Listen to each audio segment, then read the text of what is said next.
अस्सलाम वालेकुम, बिस्मिल्लाहिर्रहमानिर्रहीम। Ninth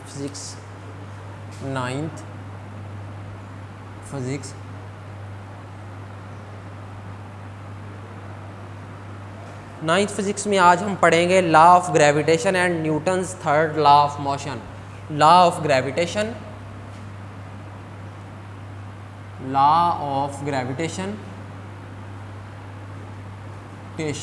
and Newton's third law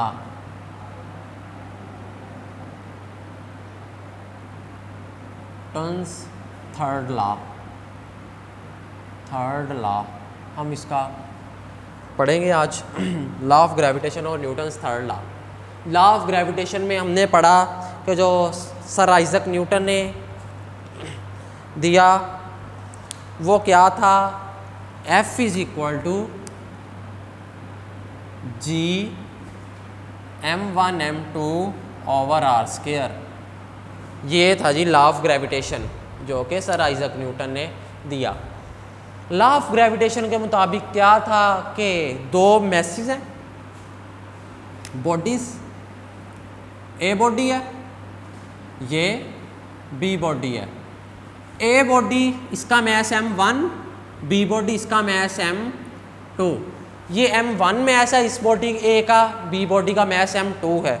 अब बॉडी जो ए है, law of gravitation F is equal to G m1 m2 over R square, ये क्या कहता, इस लॉ ने यही कहा था कि दो बॉडीज हैं, एक का मैस m1 है, दूसरे का मैस m2 है। ए बॉडी मैस m2 को अपनी तरफ अट्रैक्ट करेगी, बी बॉडी इसको अपनी तरफ अट्रैक्ट करेगा फोर्स के साथ। F is equal to G m1 m2 over R square क्या था, every body in the universe attract the other body, हर बॉडी यूनिवर्स में दूसरी बॉडी को अट्रैक्ट करती है। और फिर दिस फोर्स जिस फोर्स से करेगी is directly proportional to the product of masses, वो डायरेक्टली प्रोपोर्शन है उनके मैसेज के प्रोडक्ट के इक्वल, और inversely proportion to the square of the distance between them, inversely proportion है उनके दरमियान जो डिस्टेंस है उसके स्क्वायर के।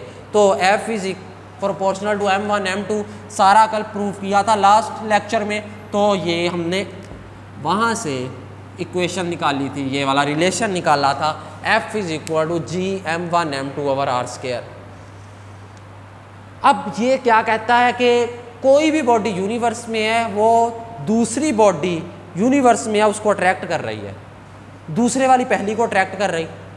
मैंने क्या करना है, इस न्यूटन के लॉ ऑफ ग्रेविटेशन को और न्यूटन के थर्ड लॉ को आपस में मिलाना है, इनके दरमियान रिलेशन फाइंड करना किस तरह।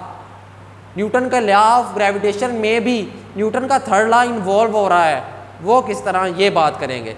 न्यूटन का लॉ ऑफ ग्रेविटेशन ये मैंने लिख दिया। न्यूटन का थर्ड लॉ क्या कहता है, every action there is always reaction, हर एक्शन का कोई ना कोई रिएक्शन है। हाँ, डायरेक्शन में अपोजिट होता है, उसने यही कहा था।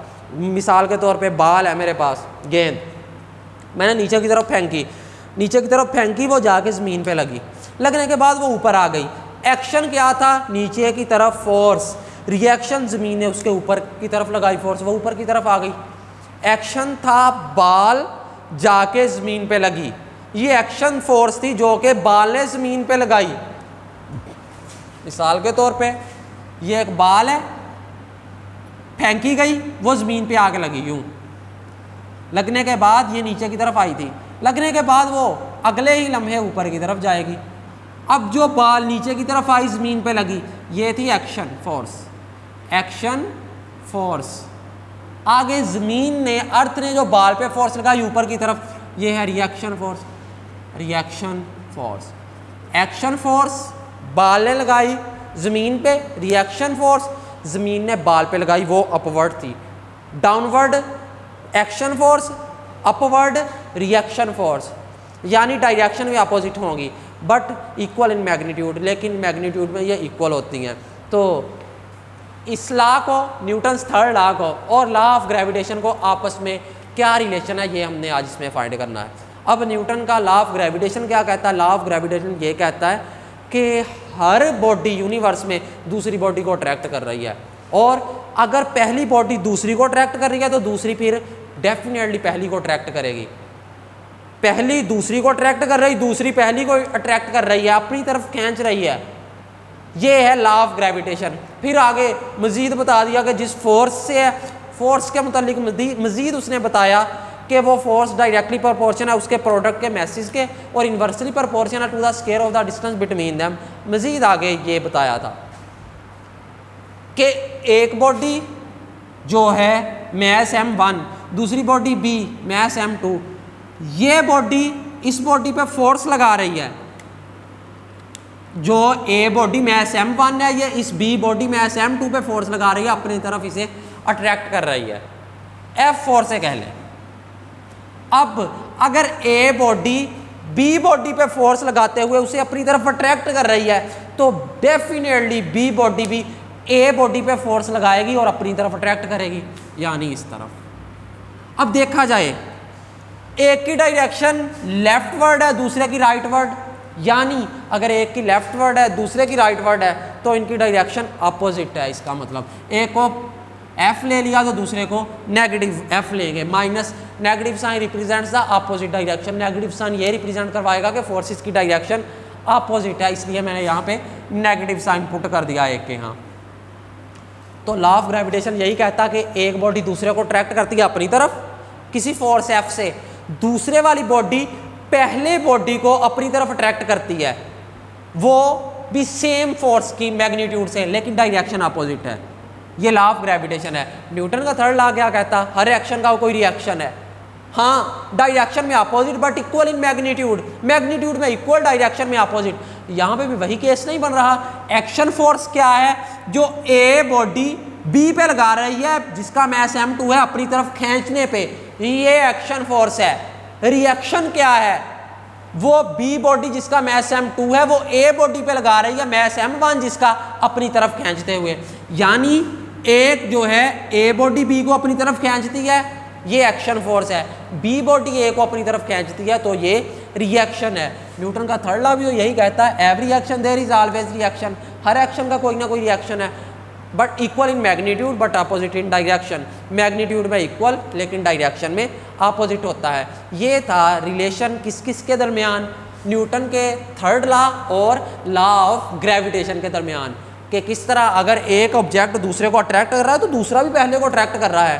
पहला अगर दूसरे को ऊपर की तरफ लेट किया अट्रैक्ट कर रहा है तो दूसरा पहले को नीचे की तरफ अट्रैक्ट करेगा, यानी इनकी डायरेक्शन अपोजिट होगी। यही तो न्यूटन का थर्ड लॉ था कि हर एक्शन का कोई ना कोई रिएक्शन है, लेकिन डायरेक्शन में जो है वो अपोजिट होगा। ये हमने किया। आगे एक एग्जांपल करते हैं।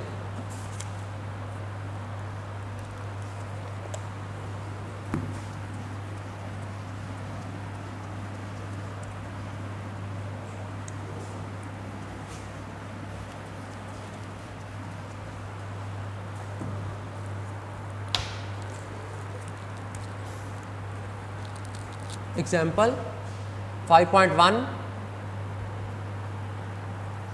two lead spheres, दो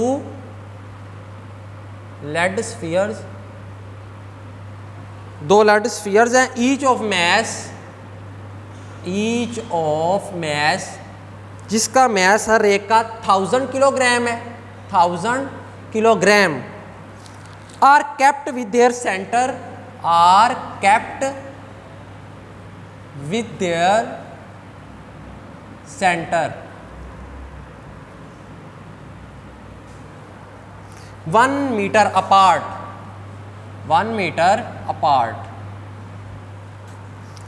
Find gravitational force, find gravitational force, gravitational force find करेंगे हम, with which they attract each other, with which they attract each other,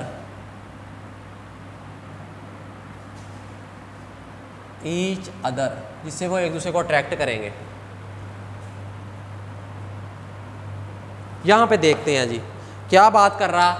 to lead spheres each of mass, दो bodies हैं, lead spheres हैं, हर एक का mess 1000 kilogram है, यानी m1 बॉडी का मैस भी 1000 किलोग्राम है, 1000 किलोग्राम, और m2 जो बॉडी है इसका मैस भी 1000 किलोग्राम है। उसने कहा each of mess, each of mess जब कह दिया तो दोनों का, पहले का भी यही और दूसरे का भी यही लेना है। Are kept with their centres 1 metre apart, इनके दरमियान जो डिस्टेंस है वो 1 मीटर का है। R is equal to 1 metre. Find the gravitational force, gravitational force find करेंगे एफ, ये हमने फाइंड करने है।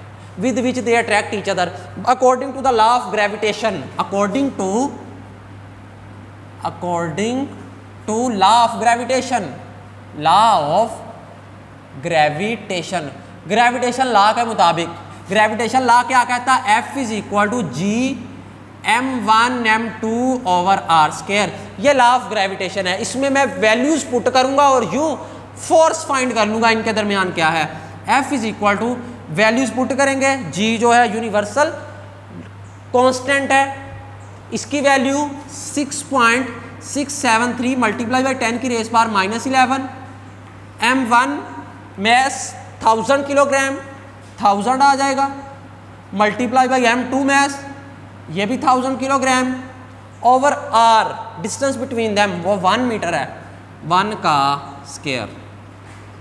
एफ इज इक्वल टू, अब हम इनको मल्टीप्लाई करेंगे। जब मैंने कैलकुलेटर को यूज़ करते हुए 6.673 multiply by 1000 multiply by 1000 multiply by 10 की रेस पावर -11, तो इसका मेरे पास आंसर आ गया 6.673 मल्टीप्लाई बाई 10 की रेस पावर -5, 6.673 मल्टीप्लाई बाई 10 की रेस पावर -5, फोर्स है, इसका यूनिट न्यूटन होता है।